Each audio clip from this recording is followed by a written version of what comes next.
Ladies and gentlemen, I bring you a message of hope, not fear.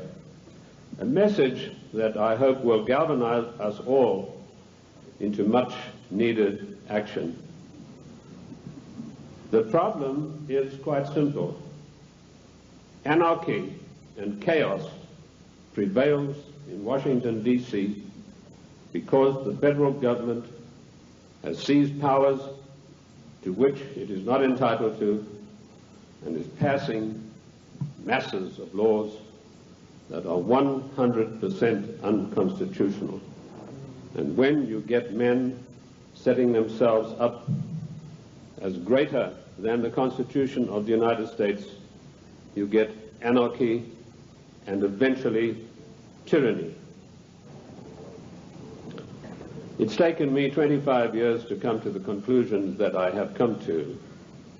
And I want to tell you that one of the biggest things I discovered in my work was the existence of a supranational committee composed of 300 men. I came across this quite by accident when I was serving in Africa, in Angola, and I was given a series of documents which were only supposed to be handed in to top-level people. They were what we called above the top level of classification of intelligence documents. And there I discovered that whilst I thought I was in Africa fighting against the invasion of the communists, I was in fact fighting to introduce socialist regimes in the black African countries, and that I was actually working for a committee called the Committee of 300, also known in intelligence circles as the Olympians. In my book, The Committee of 300, which took 20 years of research, and incidentally, I was only a little bit behind with Karl Marx. He spent 30 years in the British Museum in London, where he got most of his things from. I point out that the British East India Company was the most powerful trading company in the world. They made their massive monies out of the dope trade. They first grew prime poppies in Kew Gardens in Kensington, London, got the best producing opium poppies. They then shipped them to Benares in India, where they began a massive plantation of poppies, opium producing poppies. They then used their famous tea clippers to transport the poppies in the form of raw opium to China.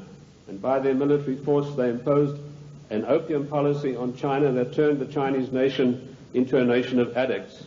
And they enforced this policy, which was known to the royal family and Lord Gladstone, the Prime Minister, and every one of the lords and ladies in England.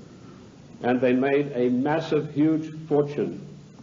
In researching these documents in India House in London, I came across some of the manifests of the old tea clippers and the numbers of kegs of opium they carried and the values. And I totaled up these things, and I found to my astonishment that if we took 1970 as an optimum year for profits in General Motors and Ford, in 1 year, the opium trade with China was 3 times the profits of the combined profits of Ford and General Motors in 1970. And this was shared by 300 people. That was the committee that ran the British East India Company. They all had equal voting rights. They could not outvote each other, and of course they were sworn to secrecy. The descendants of the British East India Company today run the United States. These 300 men in the Committee of 300 still run the world today with an iron fist.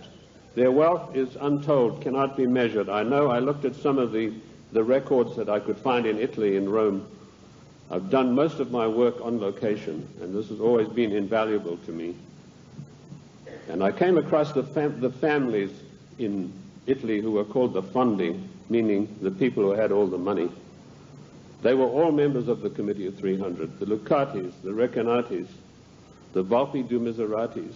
These people are so wealthy that they would make David Rockefeller look like a piker. That is how rich they are. And this is the committee that runs the world. Now, in my book, The Committee of 300, I name every one of them.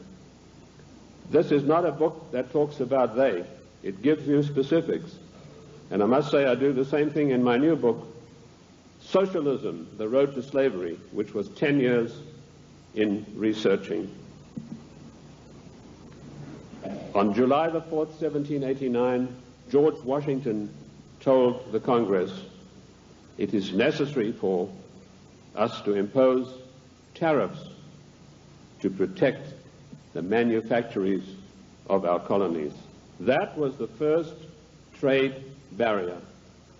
Now, let us dispose for once and for all with the words that have been implanted on our minds, like isolationist, and you are for restricted trade,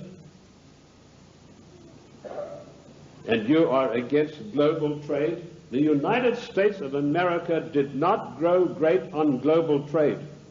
The United States of America grew great on the hard labor of the people who lived in those days and the wise protection barriers put up by President George Washington, because immediately after the war they tried, the British, to try to down the United States through so-called free trade, which is nothing but piracy.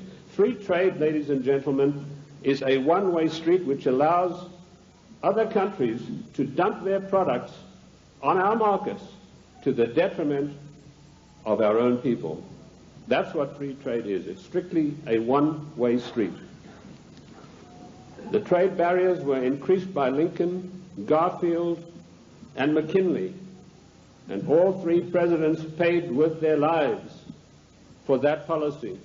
Disraeli was particularly incensed with Lincoln. Disraeli was the British Prime Minister at the time, and he ordered British MI6 to assassinate Lincoln, which is what they did, the same way as British MI6 publicly executed President John F. Kennedy at a later time. Our founding fathers and our presidents saw the value of trade barriers. They realized that we, if we wanted to progress, were not to be the dumping ground of the world. And I'm going to leave that subject for now and return to it later.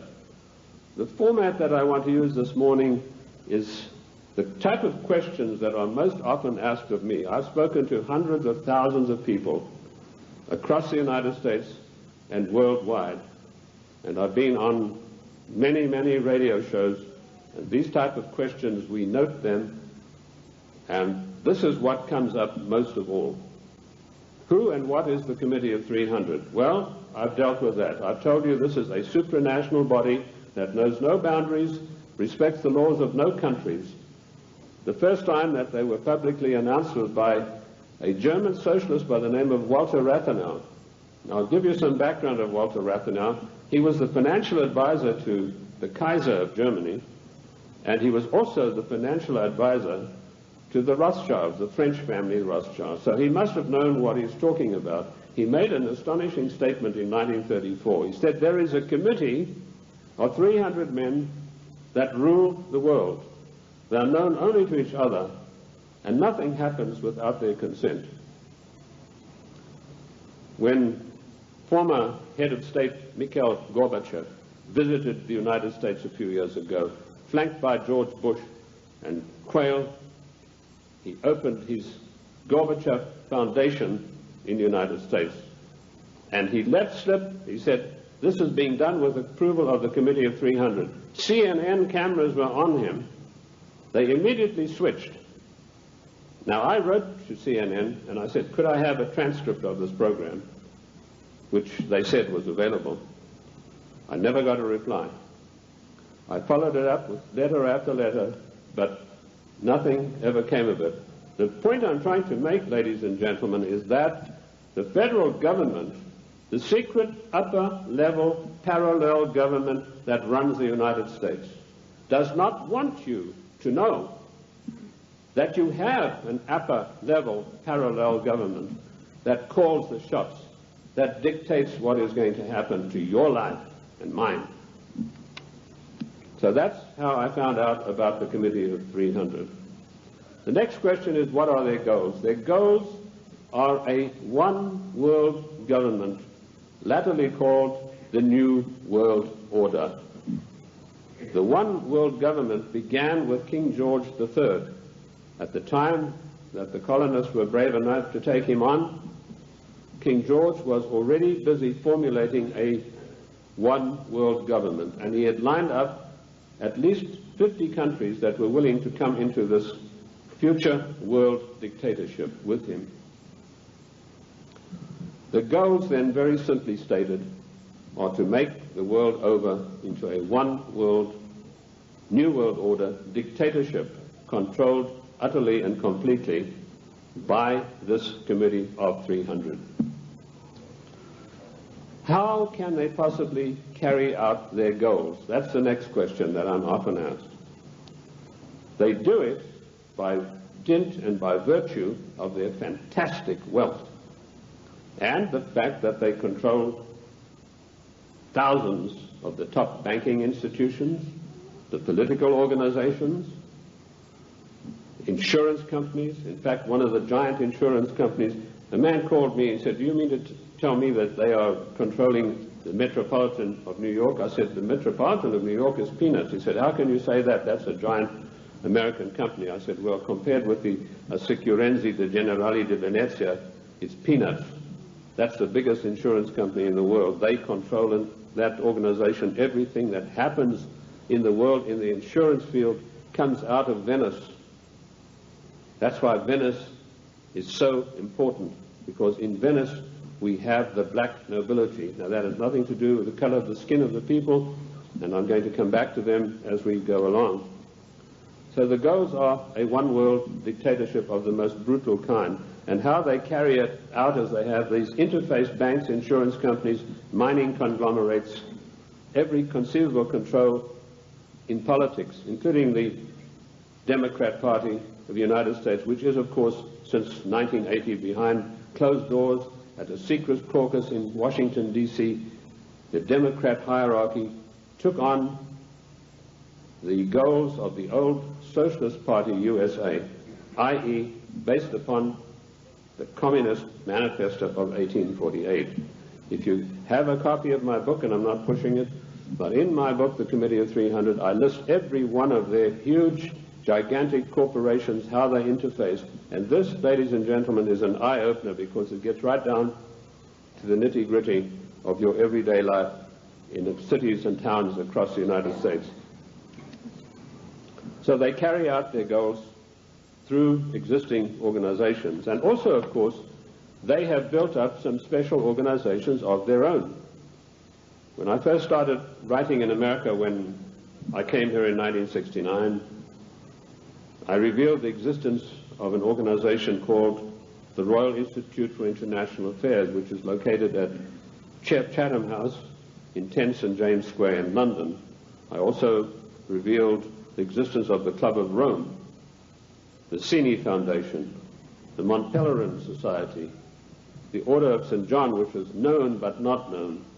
And I listed all of these secret societies that run the world as executive arms of the Committee of 300. So it controls the world through all of these. The Royal Institute for International Affairs is the executive arm of this committee, which gives instructions to the United States government to this very day. The chain of command is as follows. Every Secretary of State that has been appointed since 1919 is appointed by the Royal Institute for International Affairs. That may come as a shock for you. You think you vote and you put a conservative in the White House, and then he appoints supposedly or allegedly conservative people to carry out the policies that you wanted him to implement. Surprise, surprise. I ask you to find me a conservative Secretary of State since 1919. And if you search diligently and apply the correct rules, you will come up blank. Every one of the Secretaries of State was chosen in London by the Secretary of State, as was Wilson, the President Wilson, as was Roosevelt, as was James Earl Carter. He was specially chosen because he'd had 3 mental breakdowns, and they felt he would be a good guy to manipulate. Oh, I'm talking facts. I'll tell you the story of that. In my World in Review news magazine, I wrote that, James, I'm digressing a bit here, but it's necessary to do that now and then. It's not a sign of a bad speaker, although I don't put any laurels around my own neck. But James Earl Carter was not a known entity in the American scene. I first heard of him through my intelligence contacts, particularly my French sources, who were one of the best in the world after MI6, and he told me, your next president is going to be a peanut farmer from Georgia. And I said, how come? He said, right now they're meeting at the Dorchester Hotel in London. And if you get your fanny over there, he said, you'll find that there's a lot of goings-on you might like to look at. And lo and behold, that's what was happening. The Royal Institute for International Affairs had ordered David Rockefeller to find a candidate who was totally weak, preferably a little mentally weak. And they put one of the greatest brainwashing specialists in the world, trained by the Tavistock Institute for Human Relations, Dr. Peter Bourne, on the job. And he said, it's funny you should say that. One of my patients is a guy from Georgia, James Earl Carter, and this guy can't take rejection, and he's been to me 3 times for a nervous breakdown. So they hiked Carter over to London and feted him at the Dorchester Hotel, which is a very ritzy place. And they feted him and wined and dined him, and the next thing we saw, Time, Newsweek, every newspaper in the country, James Earl Carter. Now we, in our little magazine, World in Review, we told those of our subscribers, this man is your next president. We also did exactly the same thing with William Jefferson Clinton, because we had the story of the Club of Rome. We knew who Agnelli was. We knew that Agnelli had had a huge love affair with Mrs. Pamela Harriman, and that Mrs. Pamela Harriman was the doyen of the Democrat Party, and Mrs. Harriman had been given the task of finding the next president of the United States, a socialist. And she picked up Clinton and said, you're our boy. But there's one snag. Clinton went up there brushing his forelock back, said, well, you know, there's one problem. My wife's left me. So Mrs. Harriman was dumbfounded. She said, well, you better give it back in a hurry. And he said, no, she doesn't want to come back to me because of my tryst with other women. That's how he put it. My philanderings would have been a better word, but he said tryst with other women. So Mrs. Harriman sent for Mrs. Clinton, and she duly came to New York, and she sat her down and said, look, if you want to be the first lady of America with all the attendant prestige and power, you better forget about your husband's philanderings and get right back to him. And that is precisely what happened. And when I heard that had happened, I knew this guy was the next president. And we wrote that in our news magazine. And sure enough, a year later, here came marching into the scene William Jefferson Clinton. So the RIA, the Royal Institute for International Affairs, does control everything that happens in the United States. They give their orders to the Morgan Guarantee and Trust Bank on Wall Street. And the chief executive officer of that organization is Dennis Weatherstone. And he duly relays the orders over to the Secretary of State, whoever that happens to be. And he then relays the orders to the President. There was one exception to this, and that was during the illegal, 100% unconstitutional Gulf War. Now, I'm going to use a word, and I apologize to the ladies for this, but I need to tell you this graphically to illustrate the power that the Royal Institute for International Affairs exercises over the affairs of the United States of America. When George Bush was hesitating and didn't know whether he should get into the Gulf or not, the Prime Minister of Britain, Mrs. Margaret Thatcher, came over to the Committee of 300's headquarters at the Aspen Institute, Colorado, and this is the phone call that she had with George Bush. She said, George, this is Margaret. Apologies to you, ladies president. Get your ass up here. I've got some orders for you about the Gulf War. And Bush went scurrying up there like a little messenger boy. And the next thing we know, there was this massive outpouring of propaganda to start a war against the nation of Iran, a nation that had never done this country one iota of harm. I use those illustrations in order to give you the extent of the control that is exercised by this Committee of 300. There are many other societies that are operating for the RIIA. The Illuminati, which has been around for many, many years. I've written a work called The Illuminati in America, 1784 to 1994. A lot of people think this is an ancient secret society that's gone away. They think that Adam Weishaupt had a quarrel with the Catholic Church and that's it. Don't you believe it? 13 of the top families in the United States are in the Illuminati today, and they have a big say on everything that happens politically in this country. Then we have the Society of Cincinnati, which I don't think many of you will have heard about. That is an ultra secret society to which every president of the United States is forced to belong, including our so-called conservative presidents. And I point this out to you to show you that it doesn't matter who is in the White House. This committee of 300, through the Royal Institute for International Affairs, through the Council on Foreign Relations, exercises complete control. But their strongest arm is called the Club of Rome. Now, when I first heard of the Club of Rome in 1969, I immediately began my investigation. And as Ken told you, all of my investigations have been done on location, every one of them. The Club of Rome is one of the most insidious, baneful organizations in existence today, which has done intolerable, immeasurable harm to the United States of America. This committee of 300 told a man called Aurelio Pecci to form this Club of Rome with the main object of bringing down the industries and the agricultural development of the United States. He immediately wrote a paper in which he said there are too many people on the earth, and that the United States, with its industrial development, its agricultural development, is responsible for this curse of overpopulation. And he picked up the documentation for his work from Lord Bertrand Russell, a senior statesman of the Committee of 300. And Lord Bertrand Russell had written a work called The Impact of Science on Society. And if you can ever secure a copy of that book, which I doubt you'll be able to get, you will see in there that he said the world is grossly overpopulated and we have to get rid of at least half of the world's population, and it doesn't matter how we do it. So the Club of Rome was instituted and organized to start an attack on the world's population using the United States as the whipping boy. And they came up with a paper called the Zero Growth Post-Industrial Plan for Industry and Agriculture for the United States of America.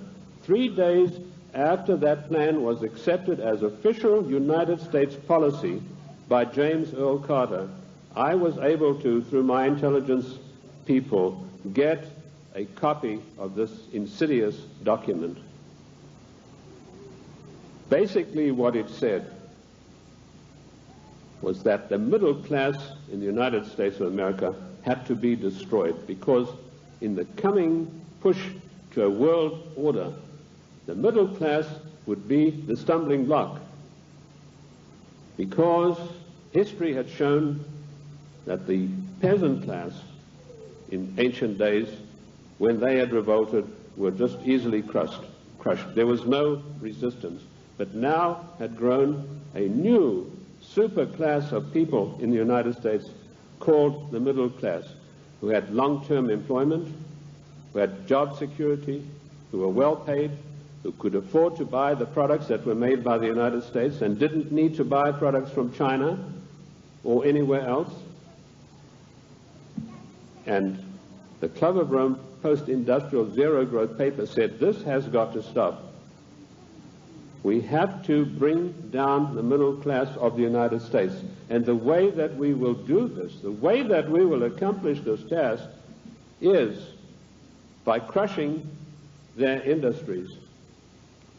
In 1980, based on this report, I wrote a small work, a booklet, called The Death of the United States Steel Industry. And in that I told of a French aristocrat by the name of Etienne Davignon. And I'm sure there's not a single steel worker in America out of a job who's ever heard of this man's name. But they put this aristocrat onto the job of destroying first the steel industry. In my book in 1980, I said that by 1985 we would have silent blast furnaces. The rolling mills would be stopped. There would be no more shipbuilding. we'd have thousands of skilled workers who'd passed the skills of their trade down for generations, who were forever dispossessed of their jobs. If you go to the northeast United States today, ladies and gentlemen, and I've just been up in Cleveland where I had a very good radio address I gave there, you will find that what I said in 1980 has unhappily come to pass. In 1970, the United States had 5,000 ships built by good United States know-how, using good United States steel. 5,000 ships sailing the high seas. Last year, we had exactly 270 such ships, and at least 50,000 steel workers permanently out of a job, jobs that will never come back. What happened? Did we suddenly lose our marbles? Did we suddenly lose that great American know-how of getting things done? Did we lack finances? Did we run out of money? No. None of those things happened. What happened was this dastardly Club of Rome had sent their emissaries to the United States to deliberately destroy our steel plants, and they did it by opening the doors of so-called free trade. And everybody who signed the NAFTA treaty and everybody who signs the GATT treaty when it passes is a traitor and a seditionist.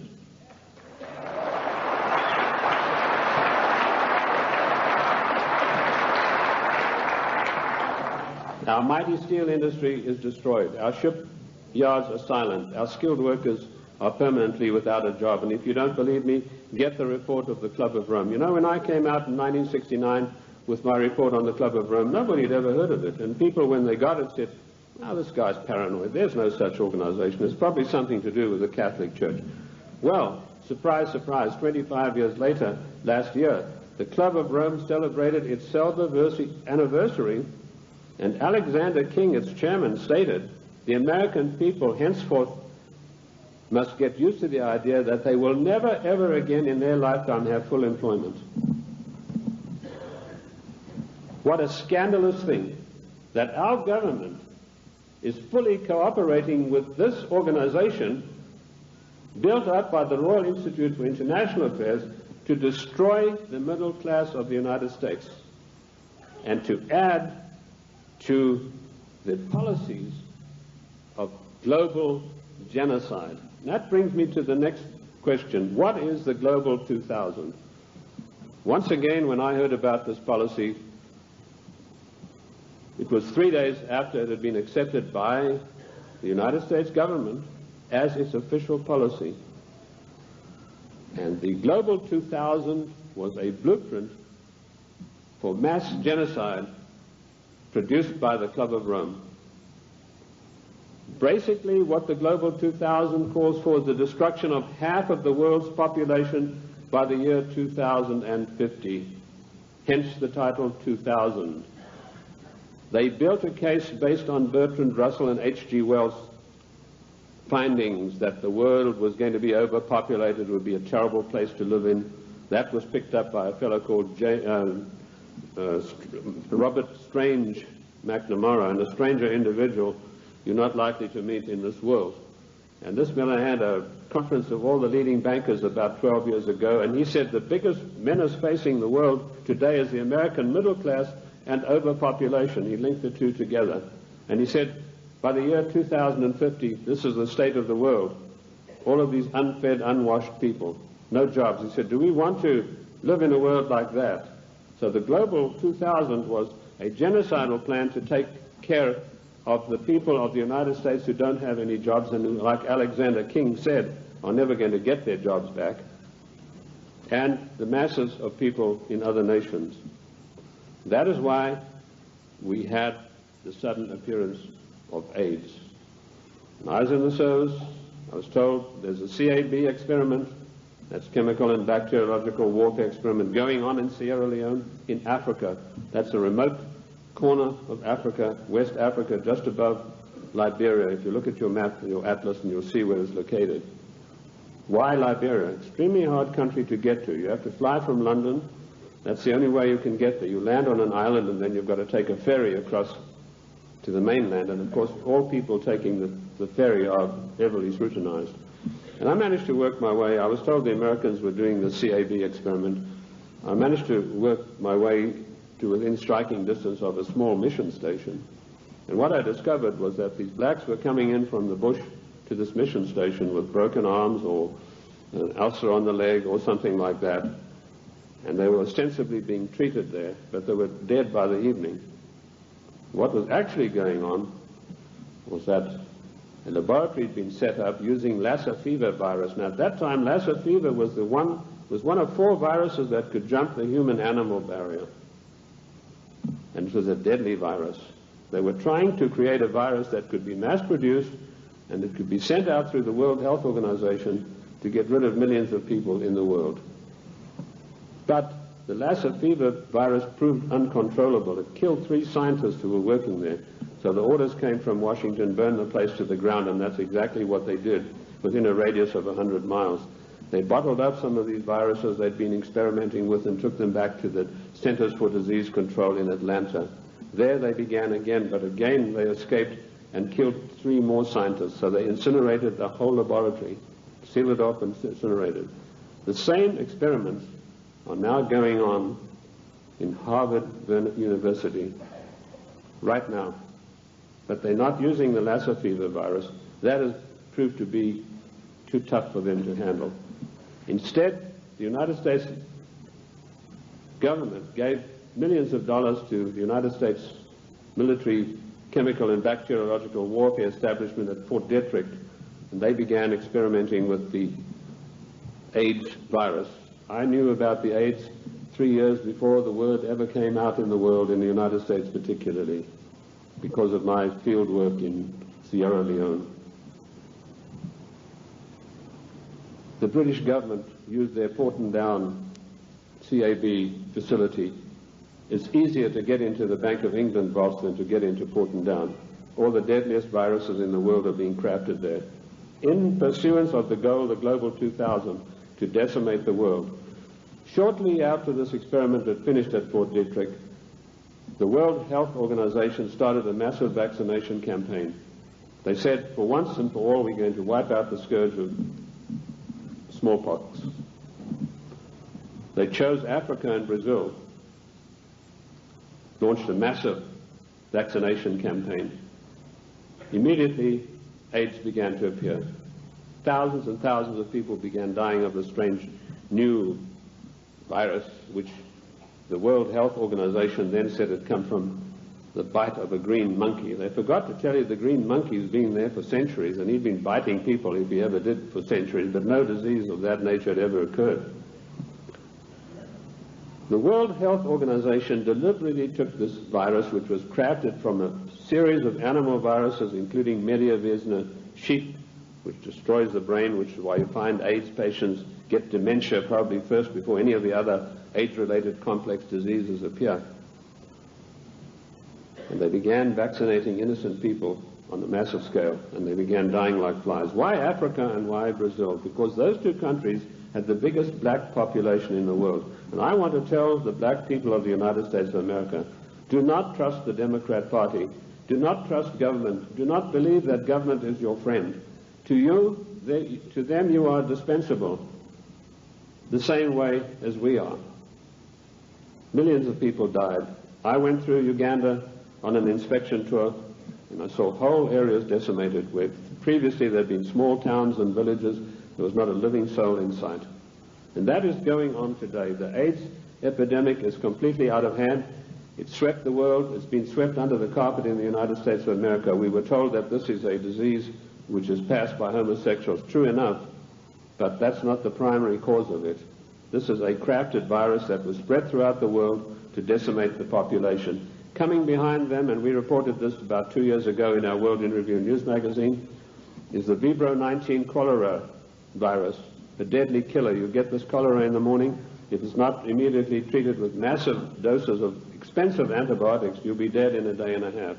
This epidemic swept India, carrying away millions of people. I don't know if you've heard of it in the press. I doubt it. Behind that is a deadly strain of malaria, and some of our forces in Somalia contracted this disease. a strain of malaria which acts almost like the HIV virus. It attacks the human immune system. And behind that, the Black Plague. Now, you've had some experience with Black Plague recently. Experiments were conducted in this area and in California with the Black Plague, distributing them, these plague viruses, to definitive areas by means of enfolded scalar waves using extremely low frequency radiation, which was a warfare technique developed in 1934 by the great Soviet virologist V.A. Gertchev. This is not Buck Rogers stuff, ladies and gentlemen. This is today's deadly truth. So some of the Indian reservations were targeted, and all of a sudden they began dying of Black Plague. And then we were told, well, the harvest mouse droppings are responsible. Well, the harvest mouse has been doing his droppings for centuries, but none of them got the Black Plague before that. But what happened immediately following the so-called population control meeting in Cairo? There was a sudden and violent outbreak of Black Plague in India, and it is still going on, and it is not under control. This is all part of the Global 2000 mass genocide plan. I know something about the Black Plague because in my research in the British Museum I discovered that the black Venetian nobility had none of their families or members had ever got the Black Plague. Yet the Black Plague, as you know, swept through Europe and killed half of the population of Europe. But none of their families ever got it. So I began seeking for the answers, and I found them in the Cairo Museum. So people said, well, how come, if these things are true, how are they going to protect themselves? They being the Committee of 300, their servants and their families, they have the means of protecting themselves by certain types of herbal compounds mixed with sugar. And they also have, of course, the protection of extremely low frequency radiation, where using the technology developed by the great virologist Gertchev, who proved that every living thing on this earth has a vibratory cycle, and he was able to measure the vibratory cycle of various deadly viruses, and by vibrating them double their cycle, you would kill them instantly. So that's one of the defensive weapons that these people have got that will kill the plague if they ever get it. The same technique, of course, will kill cancer cells. But the medical profession, run by the Rockefeller family, who own all the pharmaceutical companies, do not want you to know this, because when you go in for the doctor, he's going to write you a prescription for a chemical drug. There's no chemical drug benefit out of extremely low frequency radiation vibration. No profit to these people. So that's the Global 2000. Decimate the world's population, and particularly hit hard the United States middle class. How are they financing all of this stuff? They're financing it through the Fondi, who I mentioned to you earlier, the Venetian black nobility. Now, why are they called the black nobility? They're called that because of the vileness and the evilness of their deeds. These families date back to the 11th centuries, the Locatis, the Recanati. They were called, and the Guelphs, by the way, I'll come to them, they're particularly interesting. They were called that because of the evilness of their deeds. They make Lucrezia Borgia look like a Sunday school teacher. They had so much money, which is the outcome of the drug trade, the years of investing, the years of gaining control of every mining, mineral, gold, oil, natural resource of the world, that they can afford to finance these things. So the black nobility are the ancient aristocrats of Venice and Genoa, and they called that because of the nature of their deeds. The black Guelphs were one of the worst of them. Now, interesting enough, the Queen of England, Queen Elizabeth II, is a Guelph. She's not a Windsor. This was a title that was evolved in 1935 by her father to put researchers off the track. I like to include myself in that category, although I wasn't doing it then. I was much too young to be doing it, but he didn't like that certain people were getting hot on the track of who this royal family actually was, and so this was put out that they are the House of Windsor. They are not. They're the House of Guelph, and it's important for us to know that, because every time there's a financial crisis, it follows a meeting of the black Guelphs upon the Royal Britannia yacht of the Queen of England which anchors off the coast of Venice, and all the world bankers meet over there and say, now this is what we're going to do to country X, this is how we're going to control this worldwide situation. And then they go off and give their orders to everybody. So that is the way it is done. I told you earlier that they controlled the United States. Even in the days of President Lincoln, they had him assassinated on the orders of Disraeli. And they then, of course, in later years, were able to elect one of the worst socialists we've ever had the misfortune to suffer under, Woodrow Wilson. Wilson was elected by a ploy. Of course, they got Teddy Roosevelt and the Bull Moose Party running as a supposedly third candidate to siphon votes off so that Wilson could be elected as a socialist president. Now, our eyes have been fixed on Moscow. We've been led down the garden path, ladies and gentlemen. All of the time we've been looking at Moscow, and we've been told what demons they are in Moscow. Rightly so. But all the time this was going on, the Trojan horse of socialism in Washington, D.C. has been stealing our country away from us. And in my book, Socialism, The Road to Slavery, I give you a full and factual description of exactly how this was done. In 1898, the Fabian Society, a socialist organization, sent Ramsay MacDonald, Prime Minister of England, to the United States to spy out the land. He came back and he said, there are two things in the way. You have a very strong middle class and you have the Constitution of the United States, both of which have got to be destroyed before we can socialize America. The first step they took was getting a socialist president in office in the form of Woodrow Wilson. Woodrow Wilson was controlled out of England by Sir William Wiseman, head of the North American desk of MI6. Now, in case you don't know MI6, it is the most powerful and the oldest of all intelligence agencies in the world. They taught the CIA. They taught the Vatican intelligence. They taught the French intelligence. They taught the Mossad. They taught the Cheka. Captain Hill of MI6 went out and set up the Mossad. And Captain Hill went to Russia and helped the Bolsheviks set up their single-cell apparatus. Sir William Wiseman was the controller of Wilson through Colonel House. Now, who is Colonel House? He was an unknown person who emerged out of Texas. His father served the Rothschilds during the Civil War, and he emerged out of the war as the only person in Texas who'd made any money. And House was sent to Washington in order to control the first socialist president, and he took his orders from Wiseman, and House lived but a few blocks away from Wilson, and above him, Wiseman had an apartment. And that type of control is not gone. It is still here to this very day, right now, as I speak to you. Other questions? Give us some examples of what you're talking. How do we know that what you're saying is true? I'll refer you to the great soldier son of the United States of America, General Douglas MacArthur, a great patriot, a great warrior, a great Christian. When Douglas MacArthur was in Korea, he and General Stratemeyer of the Air Force devised a plan that would have put China out of action for the next 50 years. He submitted this plan to Washington. An arch-socialist, one of the most vilest preachers who ever walked this earth by the name of Dean Rusk, immediately summoned the President of the United States to a meeting in Blair House. And he said, Mr. President, we have seen the plan submitted by General Douglas MacArthur, and there's no way in the world that you can allow him to implement this plan. And Truman said, why not?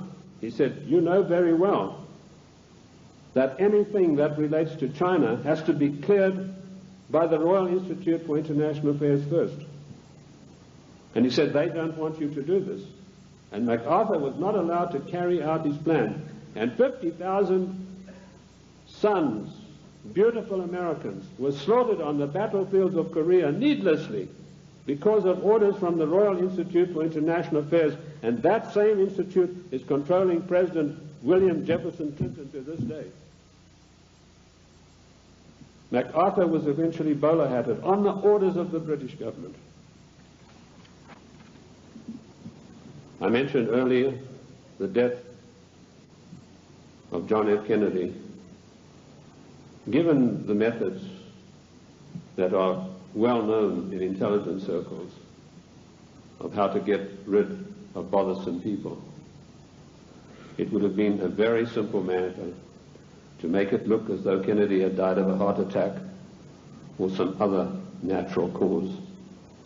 Instead of that, in order to warn every president that would follow in his wake, every powerful person in this country in the know, you do not kick over the traces. You obey us, or you will see what will happen to you.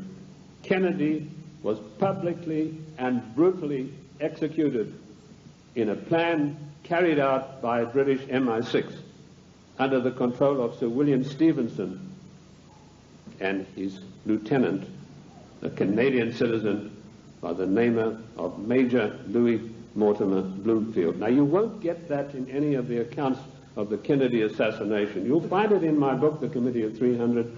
You'll also find it in my monographs about the Kennedy assassination. Who are these people? Sir William Stevenson ran American intelligence throughout the Second World War out of the RCA building in New York. His second in command, a Canadian citizen, Major Louis Mortimer Bloomfield, ran Division 5 of the FBI counterintelligence. You want examples of how Britain controls this country? I have given you them. I've also told you that every Secretary of State since 1919 is selected by the Royal Institute for International Affairs on the orders of the Committee of 300. Why is this? We go to these conventions and there's all the hoopla in the world. The balloons are flying, the straw boaters are in the air. Bush has been elected conservative president. Reagan has been elected. What happens in reality? The Secretary of State, who's charged with carrying out the policies, subverts each and every one of them. You show me a Secretary of State that has acted in the best interest of the United States of America since 1919, and I will give you the only money that I've got in the bank, which is about $1,500. You're welcome to it, because I know that you will not be able to do that. Every Secretary of State has subverted and acted in a treasonable manner towards the people of this great country. And when they haven't done it directly, they've done it through surrogates like Lachlan Curry, who ordered the military to jettison a shipment of arms destined for the great Chinese leader Chiang Kai-shek, to jettison overboard these arms in the Indian Ocean. And that's exactly what they did. We think that we elect our presidents. Ladies and gentlemen, we do not elect our presidents. They are selected for us long before we'd even heard of them. And I've given you 2 examples this morning of how this is done. The 300 office at Aspen keeps a tight control over every political event that takes place in this country. And it was this office, through Margaret Thatcher, that ordered President Bush to violate the Constitution of the United States of America and to violate his own personal oath to uphold the laws of the United States by sending our troops to the Gulf War against Iraq, a nation that had never done us any harm. And we did it by the dirtiest of dirtiest tricks. We got the daughter of one of the Al-Shabaab clan, there are over 400 of these people, and these are the most degenerate, disgusting people that you'd ever come across. The ruler has 140 wives. He doesn't have them all at the same time. When he gets tired of one, he says, I divorced thee 3 times, and she's gone. When the Iraqi troops came in there and they turned it over to the Red Cross in Geneva, 140 marriage certificates. This is the man that your sons and your daughters are propping up today in Kuwait in a most illegal manner, in violation of the Constitution of the United States of America. And Bush did a Texas two-step around the Constitution. He did not get the mandatory declaration of war. I'm not a lawyer, but I've studied the annals of Congress, the Congressional Globes, and the Congressional records for 25 years. And in those pages will be found more wisdom more in-depth information about the Constitution than you'll ever get from any law school. Anyway, most of the law schools have professors far to the left of Marx, and they don't know anything much about the Constitution. I talked to a few people, one lawyer in Congress. I said, what do you know about the Constitution? Well, I got one semester of law when I was at law school, and in that was something about the Constitution. Our Constitution is not even taught in the United States school system. Isn't that an utter shame and a resounding disgrace? Bush said the troops...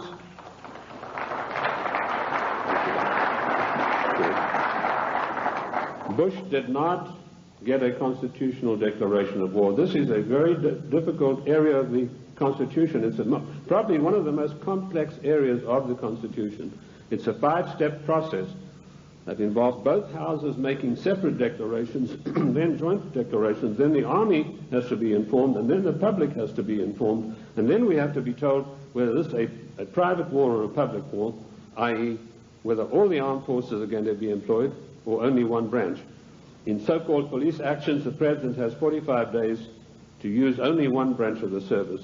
Bush violated his oath of office by going to the United Nations, to which we do not belong, and getting them to give him a so-called color so that he could send our troops to the Gulf. Our troops to this day are in the Gulf illegally, in violation of the Constitution of America, and we're still paying for it. The story that the Gulf states put up all the money, you go and ask the General Accounting Office, as I did, how much money have they paid? We are still paying for the Gulf War, and now we've got another huge bill to meet, billions of dollars, for Clinton's fantasies, to go out there and support this disgusting Al-Shabaab clan. I don't even know the story of Kuwait. It's really a horrendous one. I don't want to get into that too much, but that land was stolen from the Iraqi people by the British imperialists. They came in and drew a line through the sand right through the middle of the most important oil fields that had just been discovered, the Rumaila oil fields. Thenceforth, this is going to be called Kuwait. And they brought up these tame sheikhs from Bahrain and put them in as the rulers. And since then, they've been stealing the oil off Iran, and the proceeds go to the British banks in the city of London for the Committee of 300. They're just doing the same thing now in South Africa with the gold. That's part of their tactics to gain control of all natural resources through the world.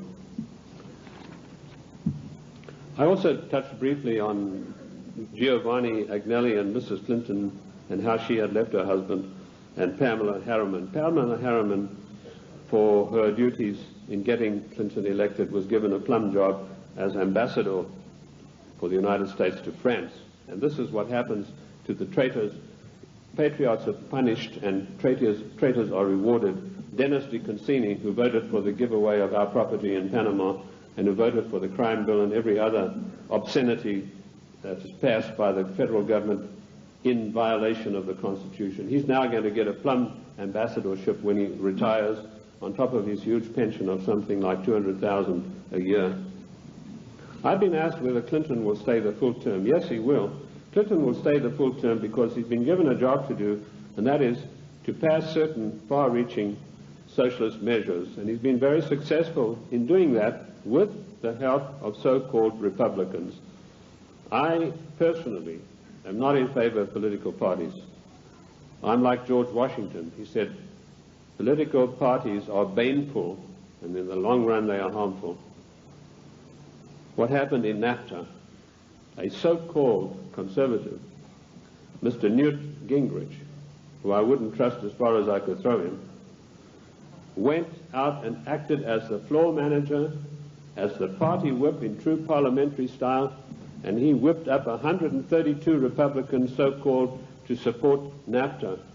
And no doubt he will do the same thing with this dreadful GATT treaty, which is coming up in a vote in the lame duck session. So he's going to run, and I'll let you into some information which I just got a few days ago from French intelligence. Clinton would not be able to run on his record or anything that he's done or anything meritorious. So what he's done, he sent emissaries, and this is the first time you're going to hear this. You might hear it in 1996, but this is the first time you're going to hear this now. He has sent emissaries to Iran to dig and dig and promise huge sums of money to any of the Iranians who will come up with the actual documentation of the scandal where our prisoners were kept there until Reagan was elected the president. And if he can come up with this documentation, he's going to keep them. In 1996, he's going to come out and say to America, I have here documentary proof of how bad your Republicans are, President Bush and Reagan. Look what they did. And on the strength of that, he hopes to run in 1996. That's what he's doing now. He's taking the money that he's not entitled to, and he's using it to bribe the Iranians to come up with these documents. I don't know that they will, because I think they like him even less than I do, and that's saying a lot. What is the Clinton agenda? Clinton has been instructed to socialize America, and let me tell you that the enemy in Washington is more to be feared than the enemy in Moscow. I've said this for years. And we have creeping socialism in this country today, which has nowhere to go but to communism.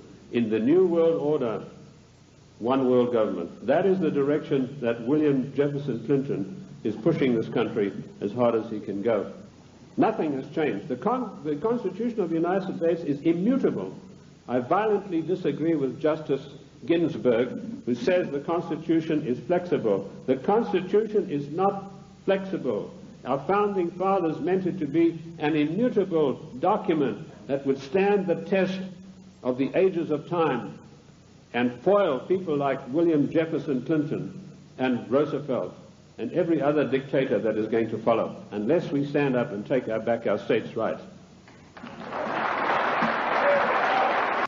In future, historians are going to say, this was the maddest nation on earth to allow this insidious war to be waged against them. And that's what it is, ladies and gentlemen. This is a war to the death for the United States of America. The only thing that is making it unrecognizable as a war, there are no big drums being beaten, there are no flags waving, but we are being insidiously destroyed in a trade war. And GATT is a coup de grace to kill off the American middle class for once and for all. This is a war to the death against the people of the United States. The Committee of 300 wants to reduce us through socialism into a nation no better than the third world countries. That is the aim and object of all of this.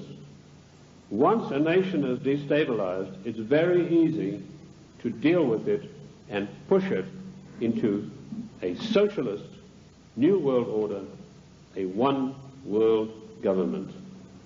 Ladies and gentlemen, I want to say to you today, the time has come for us to recognize that we are 50 individual nations. We have all the rights of an individual nation. We gave only limited empowerments to the federal government. They have grossly, flagrantly violated the concord that we have with them. Therefore, we, the masters, have the right to go to Washington and tell them, the servants, henceforth, this concordat is severed, unless we understand from today all of these unconstitutional measures will be rolled back and a new system will come into being. The Federal Reserve Bank, that private enterprise bank, will be put out of business.